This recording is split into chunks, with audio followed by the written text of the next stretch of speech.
Ladies and gentlemen, the long-awaited, highly anticipated return to fan mail was unbelievable. But this is session 11 in the third week of the United States National High School Champions League starting 11. And we have Terry Minkler on the line. Terry, top of the morning to you. Starting at 11. This is the 11th session, too, right, Kevin? Yeah, I play 11. Yep, there you go. Play 11. I think that horse was 11, wasn't it? But, Good morning to you. yes. But Jim and I had talked about he got a consultant, and the consultant says that we ought to always start with soccer themes, So this, that, and the start in 11 came up. Okay. All right. Yeah. So you're the first one to have it go, and the fan mail was unbelievable. Yeah. Yeah, they really like it. They said, from entertaining and informative. Well, then I need to stir it up today a little bit. All right, then. We're looking forward to this. So you got your 5. Have at it. All righty. Recently, Jim and I were talking, and he asked me, said, you ever, are you aware of TMZ? TMZ. It's a program on TV, I think. And I said, not really. He said, well, what do you think about it? I said, for me, that's just a big gossip show. He goes, yeah, exactly right. That's what it is. It takes topics and it stirs up conversation and controversy. He said, I think that might be a good idea for our show every once in a while to get something going. So today, Kevin, I'm going to try and stir it up and see what we get out of this, okay? So it's a TMZ day. Session 11, we're going to steal from TMZ. And where else to start but high school soccer and club academy soccer? No better stir up than that, right? Well, there is a distinguish, not clubs, it's academies. That's the problem. Yeah, but it's both. Some academies are also incorporated into the clubs now. So there's 2 types of academy structure. There's the one that's affiliated with the professional teams in the MLS, and then there's the one that's just with the local clubs still. So we have 2 levels of academies, right? And we still have our high school. And as we know, today, in today's soccer world, for those adolescents in high school, if they choose to play academy soccer, the academy does not allow them to play high school. So they have to give that up. So I'm going to talk a little bit about that today. And the starting point is that you've got opposites here. You have a program that's inclusive. Everybody's included in it. That's high school because everybody has to go. It's a rule. It's a law. You have to go to high school. And then the exclusive is the academies, which only those that are chosen, number one, and can afford to, and financially and transportation-wise, number 2, to participate in. So it's not available to everybody like high school is. So that's the first distinction right there. The second issue that needs to be brought up is the return of investment. In the high school situation, the high school student doesn't have to pay anything to play. Being part of the high school athletics are part of the overall curriculum of the school. So if you're a student in that school, you are eligible to, and if you maintain good academic grades, you're eligible to play on the sports teams. So that's return there. And then number 2, the clubs charge. They charge, first of all, and secondly, they charge a significant amount of money to play. And then when you start throwing in all the trips that they're involved, the travel costs, the hotel costs, and all that, it gets to be a pretty good amount of money. Now, what are people getting back for it? Well, let's start with the club scene first. The function of the club. If you ask the club, what's the function of the academy? It's to take our best players and put them in a position where they can ideally become a professional player. That's the ideal end point of the academy. Secondary endpoint might be to get a college scholarship, okay? But statistics say that that's a very, very low percentage of people that get those opportunities. So for the majority of people, if they're not getting a professional contract and they're not getting a college scholarship, then the next question is, why put all that money out if there's no return for it? What's the high school kid get back in return? Oh, a lifetime of memories. The thing about high school is it never really leaves you. I mean, you leave high school, but it doesn't leave you. You make friendships during high school that really, to some degree, stay with you for a lifetime. You can just use you and I as an example. I mean, you were a student at school that I coached and taught at. That was our association, and that was almost 50 years ago. And here we are today, still, being part parcel of each other through that initial contact.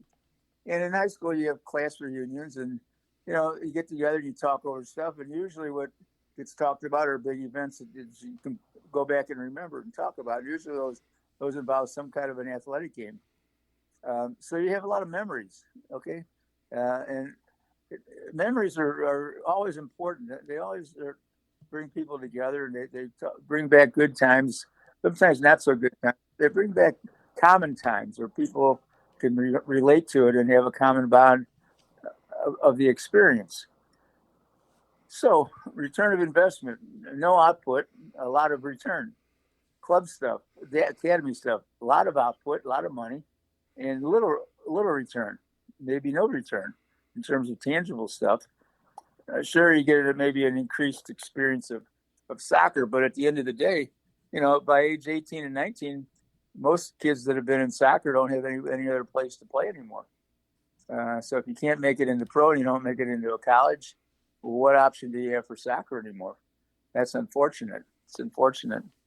In a local area, to talk locally here for a minute now, in the St. Louis area, we have four academies teams. The STL City has the professional academy through the MLS. And then beyond that, we have club academies with Scott Gallagher, with Lou Fuse, and with the development program. So we have four different academies. And one of them, the MLS Academy, I would consider to be legitimate in terms of having a direct pathway to the pros.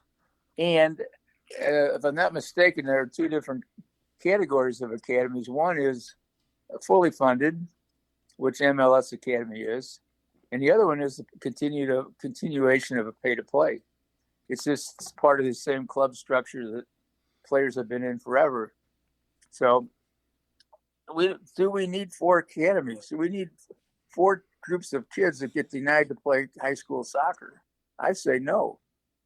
My proposal would be to keep the academies, but allow outside of the city academy, allow the other ones, the club academy kids, to play high school in the fall and then join with their academies after the high school season.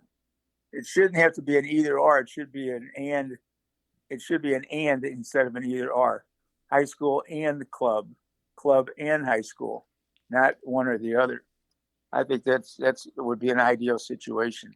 That way, I think you'd have a win-win. And I think the best players, the very best players, are entitled to, and I think they really deserve to have, that academy structure that can put them in a position, if they want to pursue it, to be a professional. And the way the game is shaped up today,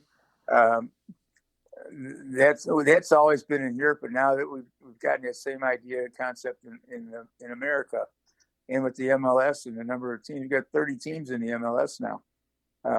So there's a lot more opportunities for kids to become professional, and the very best of the best, they actually get a chance to go to Europe and play, and the other ones get a chance to play in the MLS at home in the U.S.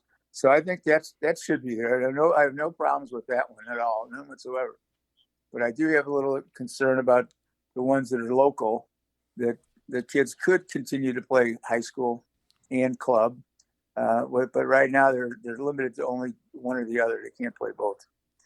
So, give you another example. Now let's go across the big pond to Europe, and the team that I'm most familiar with is Ajax of Amsterdam, and they have probably what has been recognized as one of the best youth development programs in the world. And their program there is geared so that their theory is not every kid in our youth program in our academy will be in our first team, but can we sell some of those players to other teams? Can we be an academy for other teams as well? Which the answer to that is yes, they can. So their goal really is to get one or two players as a minimum each year that they can sell off to other teams. And that would be a big, big step in funding the operation for the next year. So promote players from within, giving them a chance to continue to be professional, and take the reward and put it back into the program and keep the program going. And that's been a well-established program over there for years and years and years. And the thing that I like most about it is that they haven't got caught up with the numbers. They don't have 3 and 4 teams in the same age group. They have one team in each age group, and it's quality over quantity. They do a lot of scouting. They do a lot of talent identification, try to find the best players that they think can fit their needs and play their style, and then train them in their way. And each year, every player in their academy is evaluated 3 times a year. At 3 different times during the year, they're evaluated. And at the end of the year, they're given a report that whether they can come back and continue the next year or whether they're at the end of the road. So there's no money involved that they have to pay. Everything's funded. And that's why it's important that they can find a way to generate income through sales. So if they can find clubs that are interested in buying some of their youth players, that's the revenue that they generate. That's how they generate their revenue. So the last point is usually is my first point, and that's starting with why. And here I want to wrap it up with why. Why can't we figure this out in a little bit better way? Why do we have to deny kids opportunities to play and make them choose when the best solution is to combine both the school activity and the club activity? We've had it that way for the longest time, and everybody seemed to get along quite well. And we were successful in terms of producing players, that could play on the highest level teams. So my suggestion is, let's see if we can't go back to an and instead of an either or. That would be my storyline for today. So my TMZ moment is let's stir it up a little bit about high school soccer versus club academy soccer. That's my TMZ moment. Well, how about that? About the situation? Can you hear me? What? Can you? Of course, I can hear you. All right. The story goes is that I got problems, but anyway. So the situation is, it's the numbers. You're talking about 100 kids. Yeah. I mean, if you can find 100 quality soccer players that can, play up and use it as a profession, then, I mean, come on. It just doesn't cut the whale test at all. Well, statistically, 1%, around 1%, maybe less, of all the players that attempt that would like to play at the professional level actually succeed at it. And in the college level, those that want to play Division I, the success rate is about 6%. So out of every 100 kids, you might get one that might become a professional. You might get 6 out of the 100 that might be able to get a legitimate Division I scholarship. So the rate of failure is incredibly high. Yeah, and the word failure. It's not a failure. It's just that's how many players they need.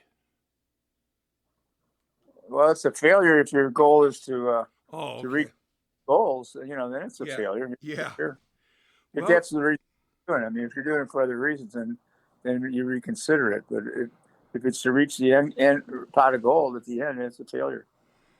well, the whole idea about to keep playing is if you want to keep playing, and that goes out to where there's club opportunities for after college, after high school, uh, to play in leagues.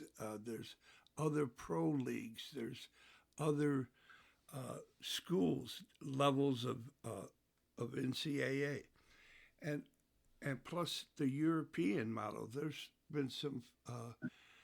I'm going to research and get a guest to talk about that. That they hooked up. It's taking that world tour. They took the chance to go to a foreign country and try out, and they were successful. So all that. But I never met a person, a kid, who went to the academy and came back and said, "I don't know why I'm here. I hate it here." Either they don't say nothing about nothing, or they say this is great. I miss this. Well, you're right. The few kids that we've had over the years that came back to us were very, very happy coming back and really enjoyed the experience and said how much they missed it. You're right. So um, I had a point about your point. Give me a minute to see if I can recall it again. Uh, oh, two things I think. One, we've taken players over to Europe on our Dutch Touch trips to have teams look at them, and the comment that they give us when we're over there is that yeah, it's a nice player, but we go around the street and find 50 players just like him. In order to get their attention, you got to be better than anything that they can find on their own in their own neighborhoods. You got to be better than all that. You got to really catch their attention. So what's good for us is pretty much average for them. So it's the lens that you're looking through that makes the difference. And until you've seen what they're looking at, it's really hard to honestly evaluate what we're looking at. They look at it differently. And And then the yo, other point is some of the ones that have gone over and returned never felt comfortable being on their own and in a full-blown soccer environment where that's all there was to do with soccer. They found that wasn't going to be enough for them, that they weren't that serious about it, and they needed more in life than just that. And so that cut their careers at that level short because they just couldn't handle it. Couldn't handle it. well, well, I tell you, I don't know what to say, and I hope I got a big old spoon here, and I don't know if I should go counterwise or clockwise.